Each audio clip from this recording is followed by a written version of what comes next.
And we're live here on Facebook, YouTube, and Twitter. What's up, guys? Nick Script, P2W Fantasy Podcast. I'm off today. My house that I've been desperately trying to sell is closing. I think it closed already this morning. It's been the biggest fucking nightmare of my life. But that's why I took a day off, spring break for the district I work for. So it's dead over there. But I figured, hey, let's get an episode in. All right. Anytime I have free time, do I go and play PlayStation or, watch a Netflix show, or do I get on a live stream? Get on a live stream. So I have another mailbag episode. I've got some great questions from the fantasy community. If you asked any questions, you'll be shouted out on here, and I really appreciate that. Be on the lookout for me to ask for questions because I want to know what people want to know and hopefully help you in some sort of way. But let's get this shit going.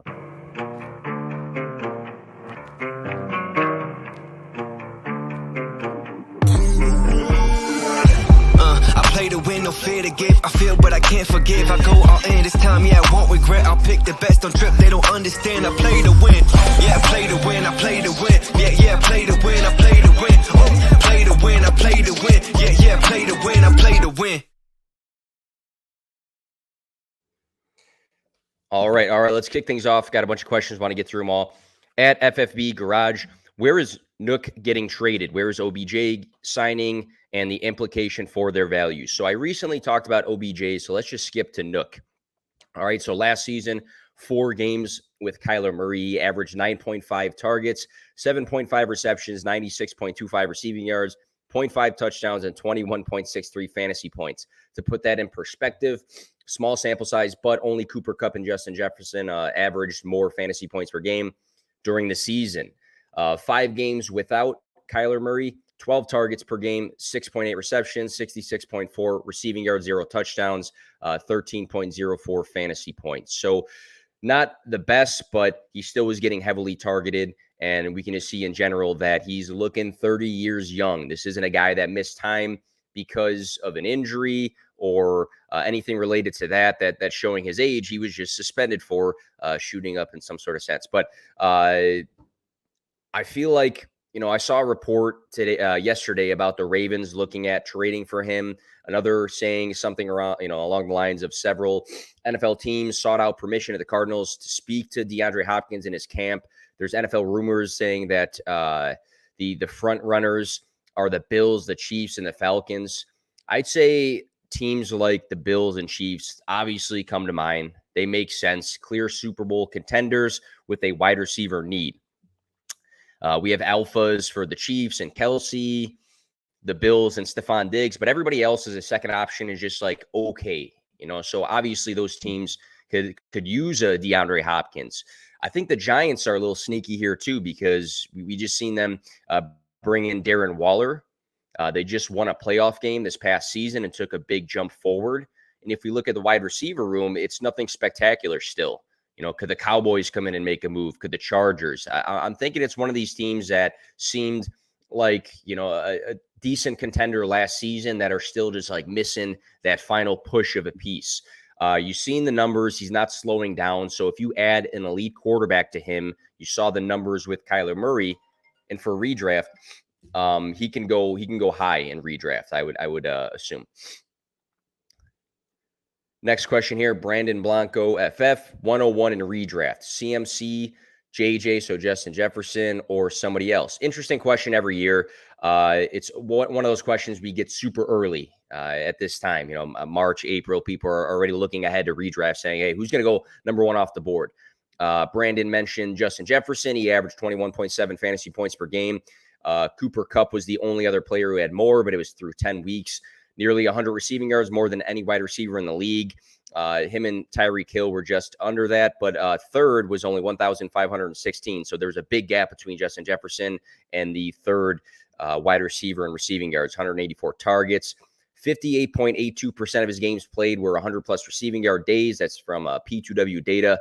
Highest among qualifying wide receivers, 64.71% of his games played. He finished with 10-plus targets. That's second only to Jamar Chase for percentages.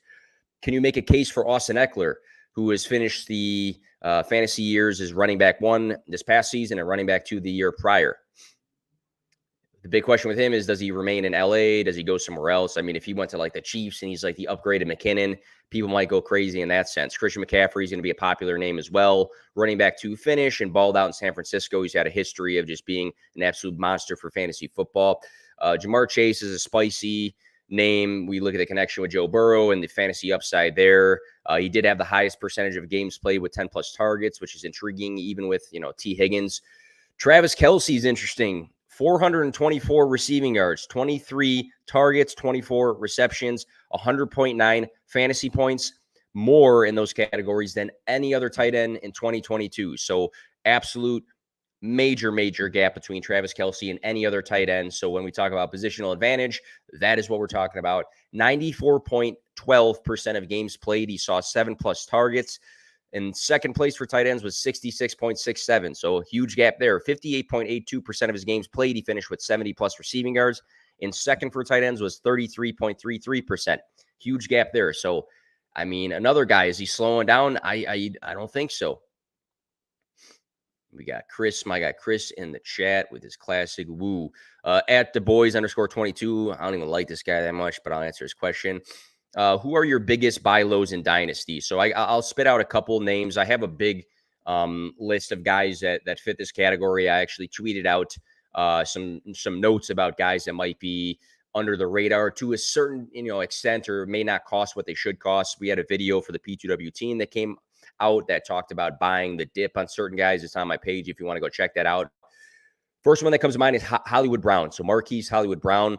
He had an injury season. He missed a chunk of games due to injury. And when he came back from injury, he was nothing spectacular for fantasy.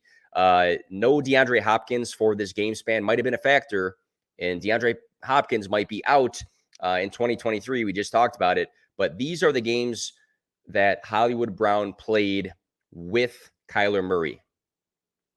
He averaged in those games. So Kyler Murray being his former college quarterback, he averaged with Kyler Murray 10.28 targets, 7 receptions, 75.85 receiving yards, 0.43 touchdowns, 17.16 fantasy points.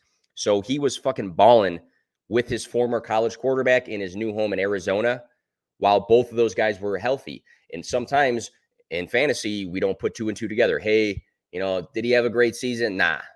When he was healthy, when I needed him, in the playoffs and later on in the year, was he good? Not really. But what we can say is, hey, look at the numbers that he had with his quarterback, again, that he's had a connection with historically. What were those numbers like? DeAndre Hopkins might also be gone. So now he's the wide receiver 1 for Kyler Murray. People are not looking at these, outside factors. His cost is not very high. Rashad Bateman opened up the season scoring touchdowns in back-to-back weeks. He had 13.9 and 20.8 fantasy points with a 108 receiving yard game in week 2. He only played 50% of the snaps in 4 games due to injuries, but has been reported to be recovering well from his injury. Wide receiver target competition in 2023 is Devin Duvernay and Nelson Aguilar. Lamar Jackson, the turmoil there creates question marks. The lack of games in 2022 creates some buy low potential for this team's wide receiver 1, who was a 2021 first-round investment, ranked by many as the wide receiver 2 in his specific class. Deontay Johnson comes to mind. He had 144+ targets for 3 straight seasons. He's been top 10 in routes run for 2 straight seasons. All right, I got dogs everywhere, so I don't know why this. Give me 1 second. All right, I think we're good. There's like 65 dogs at this house. Despite being top 10 in red zone targets, Deontay Johnson scored 0 touchdowns in 2022. Pittsburgh, though, only threw 12 total passing touchdowns. Deontay's also had career highs in air yards and average depth of his targets this past season. So when you look at that, you can also say, hey, that might have impacted his numbers to a degree. So when you look at Deontay Johnson, the dip in fantasy points per game for 2022, this is a player who's consistently earned targets on a team that can take a step forward in passing. So always earning targets, didn't score touchdowns on a team that barely threw touchdowns. Wide receiver 1 still on that team. I know a lot of people love George Pickens, but at the same point, I think the hype is just there.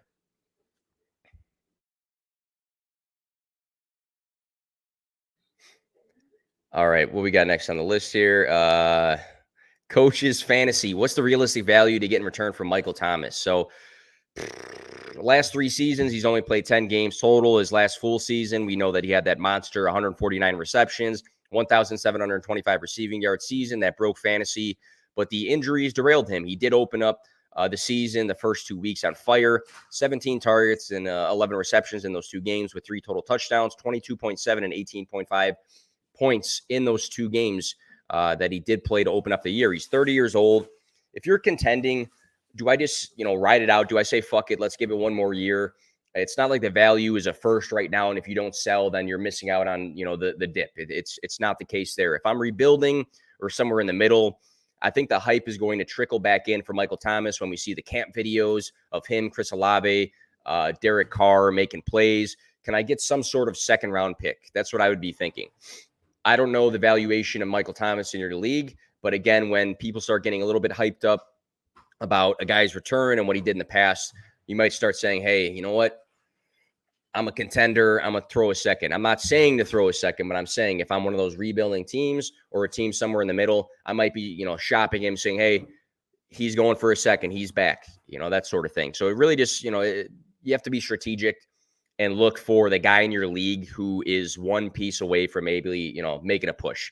There's a lot of teams you could probably identify in your league that think they are contenders. And there's a lot of teams in your league that might have like stud run, or there might be a team or two that might have like a stud running back, a stud tight end, a great quarterback, or 2 great quarterbacks if it's super flex. And you just need, or they just need that one wide receiver piece to push them over the edge. So you just got to take a look at your specific league. At Rewind CEO, thoughts on Drake London. So I thought it was interesting to look at Drake London's splits with Desmond Ridder, who's been reported as the expected Falcons starter for 2023. In Ritter's 4 starts, weeks 15 through 18, Drake London averaged 9 targets, 6.25 receptions, 83.25 receiving yards, and 13.58 fantasy points. This span may have been without Kyle Pitts, but London did have a 29.4% target share in 2022, which ranked number 5 for wide receivers. And he seems to cost a decent amount less than fellow rookies like Garrett Wilson and Chris Olave, who were drafted after him. So for me, I'm not saying he's a buy low because I feel like in Dynasty, people still have a lot of hype and faith in Drake London, but his price didn't skyrocket in the way that Garrett Wilson or Chris Olave's did. So if you were to ask me if I had Chris Olave, would you take Drake London plus another piece to make your team better? Personally, I think I would. And some people might say, hey, Chris Olave, he showed us way more. He's got Derek Carr now, regardless of how you want to look at that. But, for me, this was my wide receiver 1 from a talent perspective out of this class. And Garrett Wilson has done a good job of pushing himself further away from Drake London. But again, valuation, if you think like Drake London and a guy like Chris Olave are going to be close in Dynasty, maybe you do, maybe you don't. Then you start asking yourself, hey, I got a big hole at running back. Can I get Chris Olave in a running back that's going to make my team better? Or I'm sorry, can I get Drake London in a team or running back that's going to make my team better for Drake London? I think that's an interesting question to ask yourself. At Colin_McT, what are your thoughts on the San Francisco quarterback room? I don't want to dive too deep in this because I feel like everybody and their mother has been talking about this shit, but I think that a lot of reports are going to come out that are going to change through time. I think you're going to see reports saying Brock Purdy is for sure our QB1. I think you're going to see reports that say Sam Darnold's looking great in camp. I think you're going to see Trey Lance clips, and people are going to be all over the place for this. I do know that one guy cost them a huge asset at one point, or a set of assets to acquire in Trey Lance. I do understand that 2 things. I can see both sides. 1, he's barely been able to play. And then 2, it's been a couple years. So I see both sides of that. The one thing, and I'm not taking away anything from Brock Purdy, but Brock Purdy, Jimmy Garoppolo, they did a good job of getting the ball into their playmakers' hands. Because if you look the last 2 seasons, look at where George Kittle for tight ends, Deebo Samuel, and Brandon Ayuk for wide receivers rank in yards after the catch. And then you can look at Christian McCaffrey. Does he provide a lot of yards after the catch? Absolutely. Okay, so I'm not taking away anything from Brock Purdy or Jimmy Garoppolo. I think they've done a great job at being competent. I think they've also just got the ball into their playmakers' hands with a good O-line and a good playbook. I'm not high, or I was not high on Trey Lance, in all honesty, as a prospect. Thought it was a shitty pick by them, just to be completely honest. It should have been Justin Fields. And they would have been a different team. But I still think they're going to really give him the first chance if he's good and healthy. I do believe that. There's a lot of reports that are saying otherwise. I'm still on the Trey Lance is going to get that shot wave. And if it's not, it is what it is at the end of the day. You can acquire Purdy and Darnold a lot later in drafts than you would for Trey Lance. But I did get him at a decent spot. I think at like the end of the fourth in a dynasty startup. So that was interesting. Eagle Dan FF, who is the wide receiver 3 in rookie drafts and why? So, interesting topic. I might be very different about this topic than other people. JSN, Jackson Smith and Jigba is the wide receiver 1 of the class. I think that has become fairly universal across the board. There's been a handful of other spicy takes for how people see the wide receiver group. A lot of people like Downs and Flowers and some people like Hyatt. Like, I'm not saying that they're in the top 3 for people. Maybe they are for some, but there's a lot of people with some spicy takes. But I think you're looking at Jordan Addison from USC or Quentin Johnston from TCU for the 2 and the 3. So Addison, 5'11", 173, non-super impressive, 4.4940. 2021, that was his big season. He ranked number 4 in receiving yards, 1,592, number 6 in receptions, 100. He tied for number 1 in receiving touchdowns with 17. He won the best receiver of the year. I'm not even going to spit it out right now because I'm talking so fast. But phenomenal 2021 season. He just exploded. He was the best wide receiver in college football that year based off of the award. 2022, nothing spectacular. 59 receptions, 875 receiving yards, and 8 touchdowns. Johnston, big 6'3", 208 wide receiver out of TCU. Didn't have a great 40 the other day either, but again, there's a big, height, weight difference between him and Addison here. But he did impress in the vertical and the broad jump categories. This past season, number 22 in 2022 in receiving yards, 1,069. He had 60 catches, 6 touchdowns. He had 4 games of 130 receiving yards. He did appear in the college football national championship with TCU. For me, I look at these 2 guys, 2 very different builds of wide receivers that can probably provide 2 very different things for an NFL team. I still, and I'm maybe in the minority here, I still lean Addison just because of that 2021 season where he lit the college football world on fire with what he did. When you rank that high in all of the categories of receiving yards, receptions, receiving touchdowns, and you explode in that sort of sense, like we've seen other people explode, it just stands out so much more to me than Johnston. And you guys can, come at me and say, well, watch the tape. Watch the difference in these 2 guys' tape. Johnston's going to be a fantasy football monster. I think both of these guys are going to be good. And I took them in a startup, in the P2W subscriber startup, back to back, because I have a chance, at least hitting on one of them, if not both, because both are going to go in the first round of drafts, of the NFL draft. So Addison over Johnston for me. I don't think it's by a crazy margin. I'd say they're in the same tier. At Justin Tech, my wide receiver room is deep. Who, if anyone, would you be selling? DKT, Diggs, Judy, London, Burks, Pickens, Elijah Moore. I can only start 4 every week. I dig this question because it comes with a lot of strategy, in my opinion. So hypothetically, you're starting DK, Higgins, Diggs, and Judy. Let's just say that's who you're starting. If you want to switch out somebody for somebody, fine.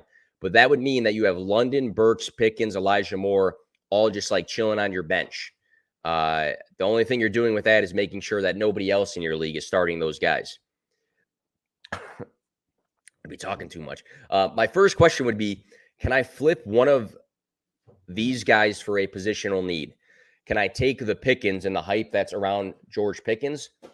And can I fill my tight end? Can I fill my running back need? Can Burks in a super flex league get me a quarterback? That's one of the questions I would be asking. What am I lacking that I have all these wide receivers and I'm so deep at wide receiver? What am I lacking? And then how can I fill that? My second question would be, can I package 2 of these guys for an upgrade to a team that does not have wide receiver depth?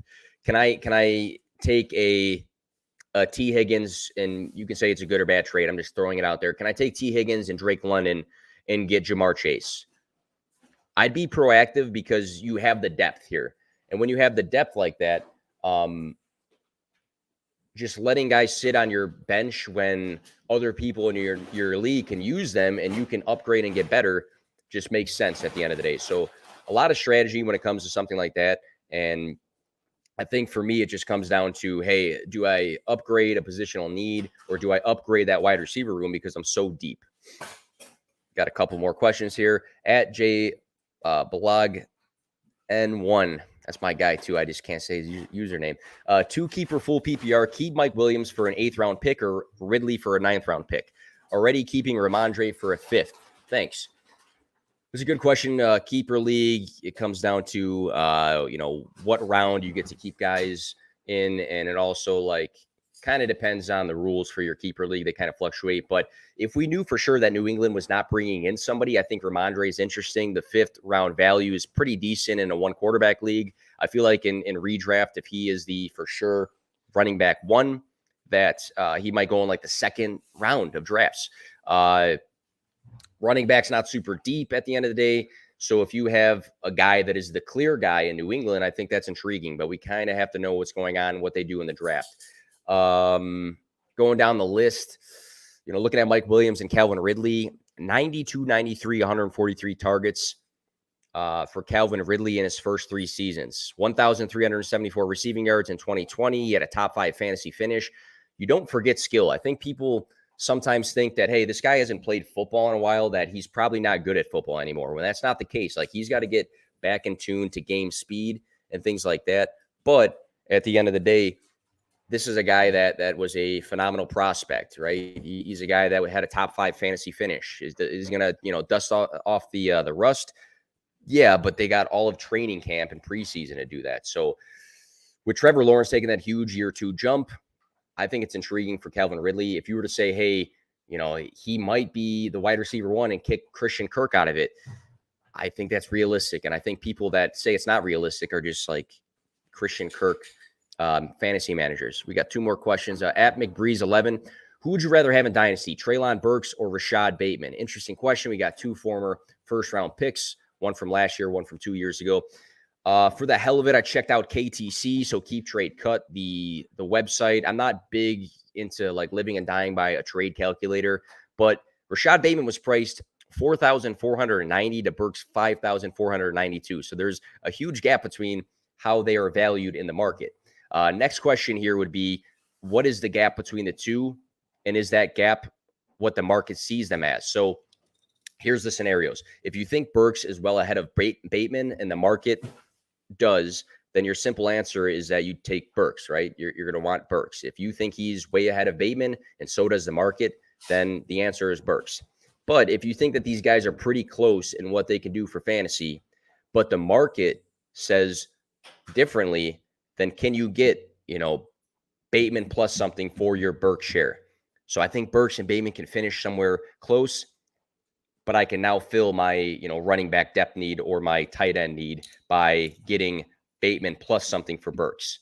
It comes down to strategy and how you view those 2 guys at the end of the day, especially if the market is not right now seeing those guys as close. So I do have Burks ahead of Bateman, but I see both today as their team's wide receiver 1, which can change this offseason, and they both have questionable quarterback situations. But we're talking about 2 former first-round draft picks with good prospect profiles that are their team's wide receiver 1. And last question. I got all these people talking shit about me in the background over here. At JCJ Dynasty, last question here. Who is the most overrated asset in Dynasty? So this is a very touchy subject here. But again, I looked at the KTC rankings for 1 quarterback, and Garrett Wilson was ahead of Jalen Waddle, Kenneth Walker, Jonathan Taylor, Amon-Ra St. Brown, and he was close to Lamb in value. I mean, over 1,000 yards his rookie season, 12.7 fantasy points per game. He was number 6 in targets with 147. We're thinking of a world where Aaron Rodgers is now his quarterback. I don't know if that's for 1 year, if it's for 2 years, or what that case is going to be. I've really pivoted on him, and I've changed my stance. I wasn't as high as a lot of other people were on Garrett Wilson. I'll say I took a huge L, and I was one of those guys that said Elijah Moore over Garrett Wilson. I'm not going to hide from that. That was a big L for me at the end of the day. But I think, looking at how high, again, the market perceives Garrett Wilson, I think I had him at wide receiver 7 or 8 for Dynasty. some people have him like extraordinarily high. Like if you're saying Garrett Wilson over Jalen Waddle, I think that's pushing it. I think if you're taking Garrett Wilson over Jonathan Taylor, I think that's pushing it. You can make the argument for him or Ken Walker right now too. So expose me later for this, but if I can sell Garrett Wilson for like a Drake London or a Chris Olave and something really substantial that's going to change my team, it's going to make me more competitive, I might do it. You know, if I can sell Garrett Wilson based off of this for like Amon-Ra plus something or Jonathan Taylor plus something, if that's where the market is, then I think I do that. So do I think he's going to be good for fantasy? Absolutely. 1,000%. Do I think he's like a top 5 asset right now? I don't know. We just got somebody in the chat. Thanks for the advice. You need to move at least one of those wide receivers. I have JT, but I need a running back too. I've been trying to get Brees for a Diggs package. I think that's smart at the end of the day. If you're very deep at a position, there's going to be people in your league that really need wide receivers. If you can package something to address that positional need, that's just being a smart dynasty fantasy football manager. But about 25 minutes in, still speaking English. I'm going to cut it there. Thanks for tuning in, guys. This will be out on iTunes and all that good stuff. You can listen in your car. Check out the Patreon. We've been getting more and more people every week that are hopping in there. There's a shit ton of tabs of content. We have the P2W data set. It's 30 plus tabs of data. We'll have more startups to come. But if you're looking for somewhere that has consistent content all in one place, that's the place to be. There's a trading chat. People are talking all the time. There's some of the analysts from the P2W team talking to subscribers. Great place to be. $5 a month. You'll probably spend $5 on something today that evaporates. This is something that can really help you play to win at the end of the day. Appreciate you guys.